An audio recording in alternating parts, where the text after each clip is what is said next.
Morning. Wasn't expecting to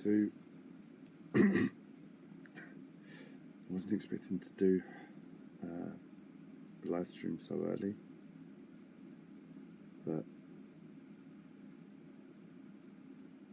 my mental health normally gets me in the morning, so I thought I'd just go straight into this and see if I can give this recording the attention that my mental health otherwise takes from me at this time in the morning. Because on day normally goes wrong from there. So I feel the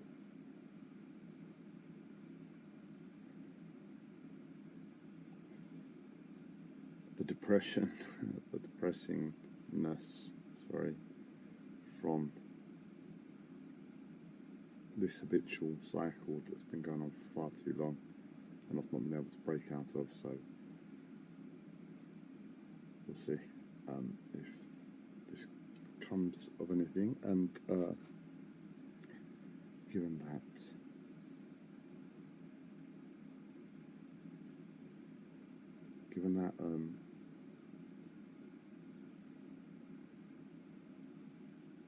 this is quite a depressing situation, I'm going to try and focus on the story element for you, and hopefully that should cheer myself up as well, because it's quite interesting at times.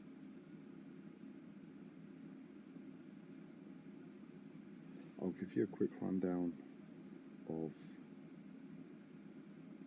humanity from what my mental health and my mind has shown me as a story. I'm not saying it's right, because it's almost certainly not, but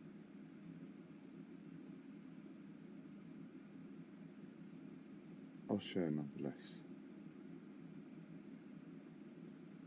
What we have to remember before we start is that consciousness and energy is polarized, apparently, from what my mind wants to show me. The funny thing is, I don't really believe that, but it's such a beautiful story. I'm going to share it anyway. So I was telling you before that my mind's been merging things like my schizophrenia and my past, and everything's been merging, and I think that's what's happened with spirituality. The little bits of information I have all merged into a story in a way that they can make sense according to me. So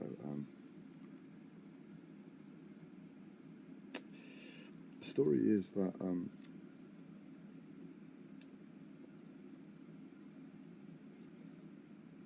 in relation to extraterrestrial species,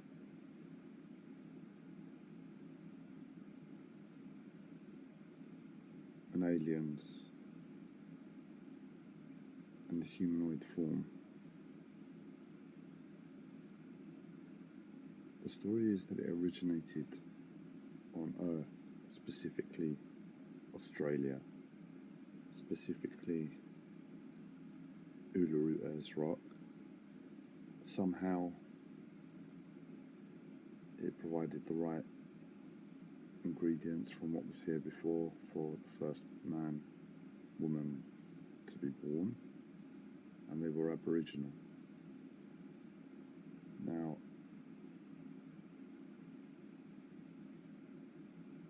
there is another two elements to that.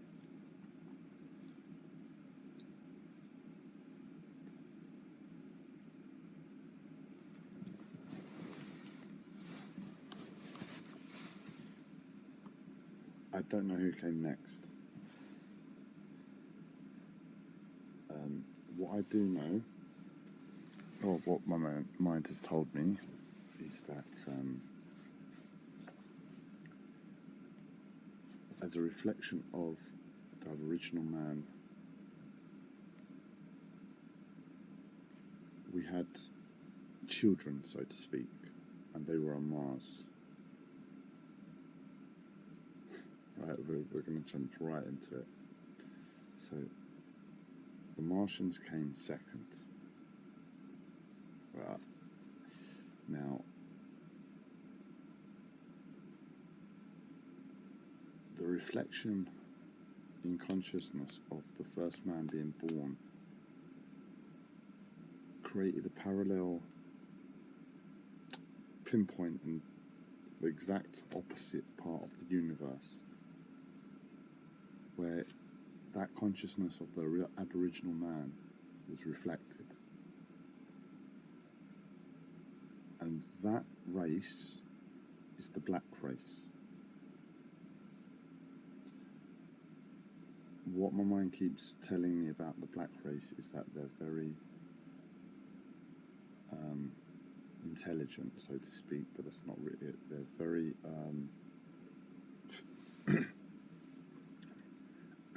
they're very mind-based. So that means that's where their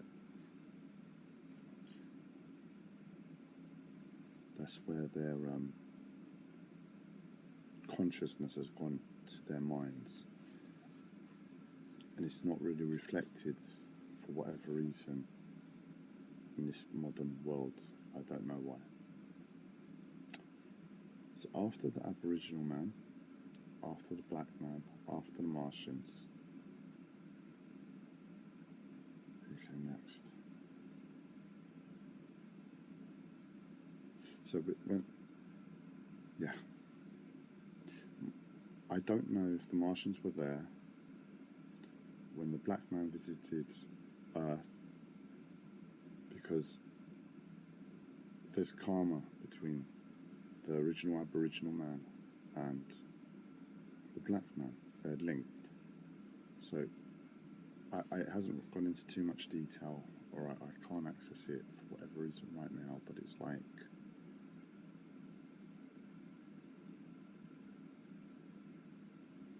it's all, I don't know, the faint bit I can tap into, it's like the black man has come to Earth to, I don't know, it's almost cleanse himself on a karmic level, even though that they've done nothing wrong, of the fact that they were born from almost like perfection.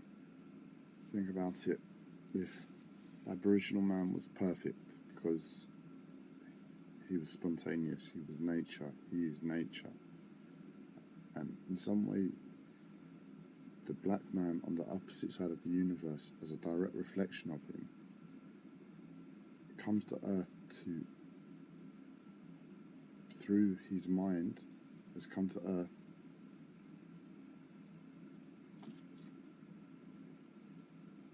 to relearn nature, I guess. I think that's what it is, and that could be why. I'm sorry, I'm quite uncomfortable. So I'm just going to constantly. He's come to Earth to relearn nature. That's possibly why.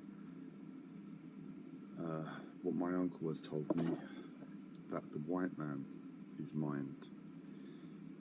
Maybe the black man has come to Earth to lose his mind, so to speak. Not lose their minds, but I want to be clear that I speak this way about black man, white man, Aboriginal man, red man. In quite a blunt way, I mean no racism to it, but it's coherent to the story and the narrative.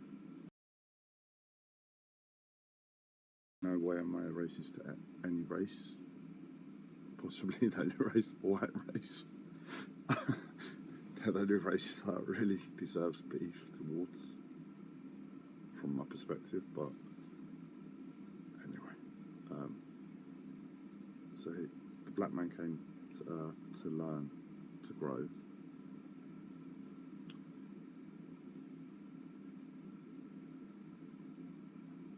And then, what happened then? The story in my mind is that they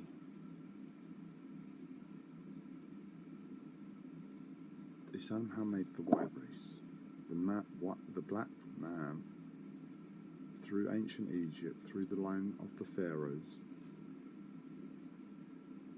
lineage of the pharaohs, created the white race. Now, my understanding is that Alexander the Great was somehow the bloodline of the pharaohs. So that's where it starts to link in from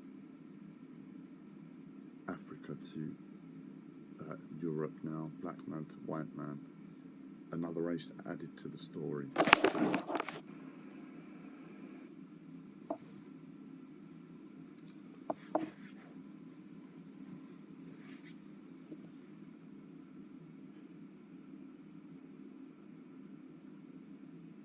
Now,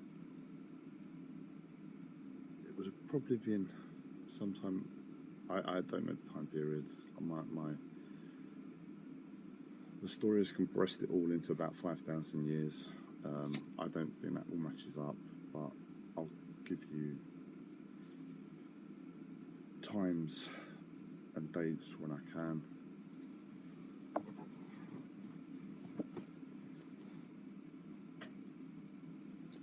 So then the black man birthed the white race. Now, I think what happened was, and this is where it gets interesting.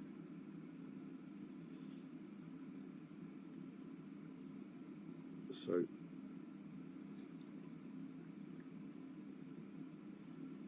me just think.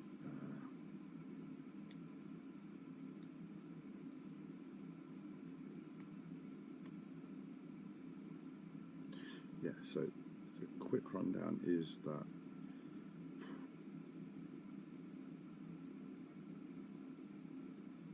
sorry, bear with me, it's coming. I'm just trying to word it in such a way it's going to be a lot easier for you to hear. So as far as I can tell, you then have the Indian race that live in India, not the red Indians, they're for something else. But then you have the Indian race, and you have like the Sufis. Now, they're essentially white. I don't know how they've come from the future, but the reason I label the Sufis is because of Babylon, and you have the bird-like alien gods, and that's the invention of the birthplace of language, which I hold as bad regards. The Tales of Babel separates the birth of the ego. So you're going to have to hear me. I'll try and keep this one short. I might make it 2 parts or something. So we have the Indian race. They're from the future. So far in my mind, I think it's something else, but that's the easiest way I've been able to categorize it right now, to make it into this story. It doesn't quite sit right with me, and so were the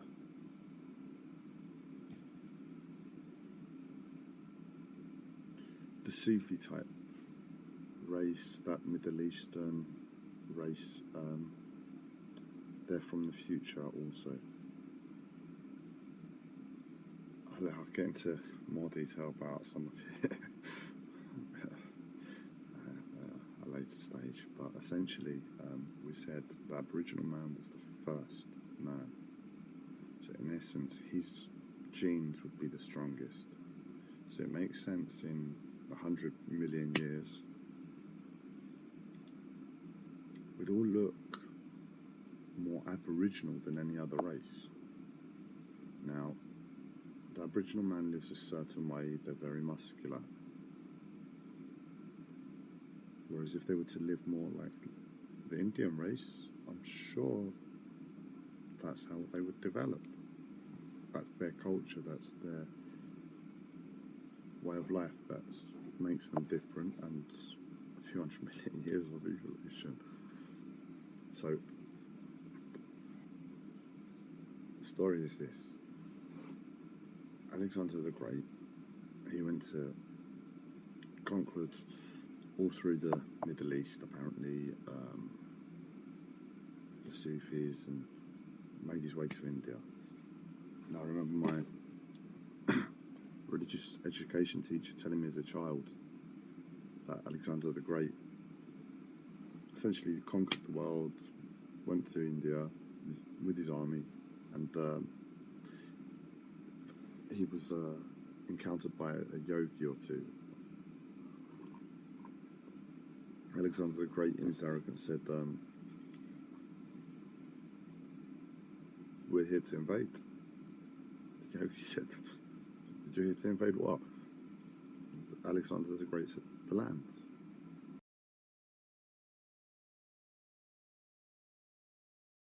Yeah. What does that mean, though? Does that mean, like, I can live my life, and when I'm dead, I'll be buried right here? And Alexander the Great said, "Yeah, of course." I goes, "Take it, it's yours." So anyway, the wisdom behind that really struck Alexander the Great. I think everyone else must have been about fighting back then, and this new wisdom to him, and he settled his army there. That's the story my religious education teacher told me, and it's been with me, probably being Greek, ever since.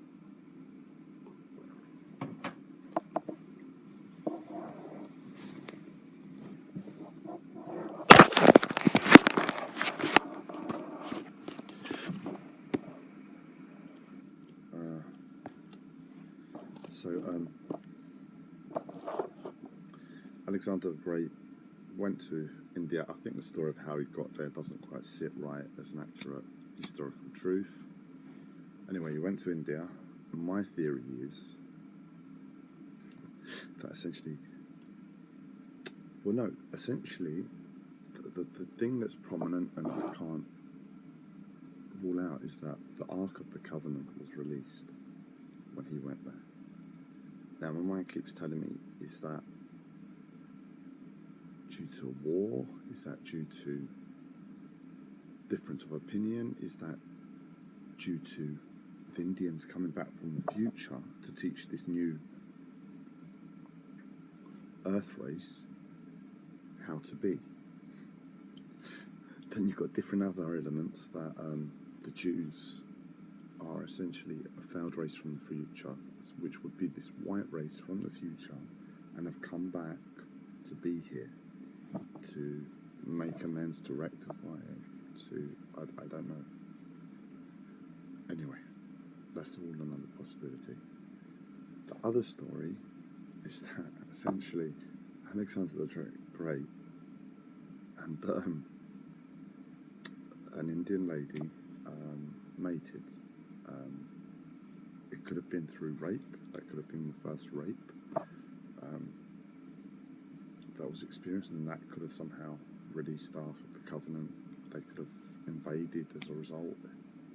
Who knows what happened? But the story is that it's a bit of a jump at the moment in my mind, but somehow they had a child. That child possibly went on to be the Buddha, or was born the Buddha, or etc., etc. And somehow from all of that interaction, the Chinese race was born. Right. Let's bring it up to modern times. I apologise if I'm referencing the wrong deity, but was it Shiva that said there are 108 ways to enlightenment? That's an Indian.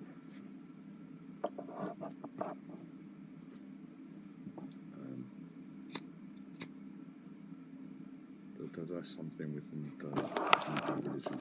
There are 108 ways to enlightenment.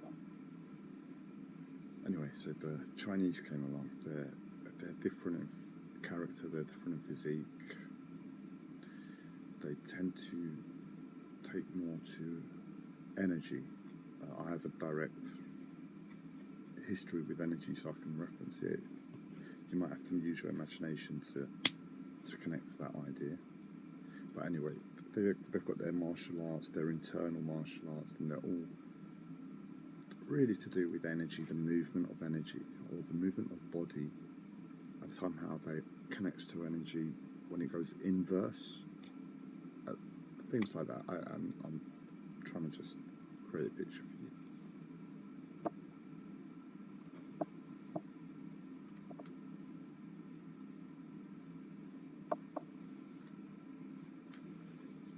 Anyway, I'll have to leave it there. So far we've got from the first man to us having children on Mars to the black man, him being very mind-based on the other side of the universe, coming here to learn from the Aboriginal man, birthing the white man warring with elements of this future Middle Eastern Sufi race, and settling in India, something happening in India, birthing the Chinese race. There's a lot there that is a big jump there. But anyway, birthing the Chinese race very energy based, and there are 108 ways to enlightenment. Anyway, please do leave a comment to tell me if anyone's found that at all interesting. More to come another time.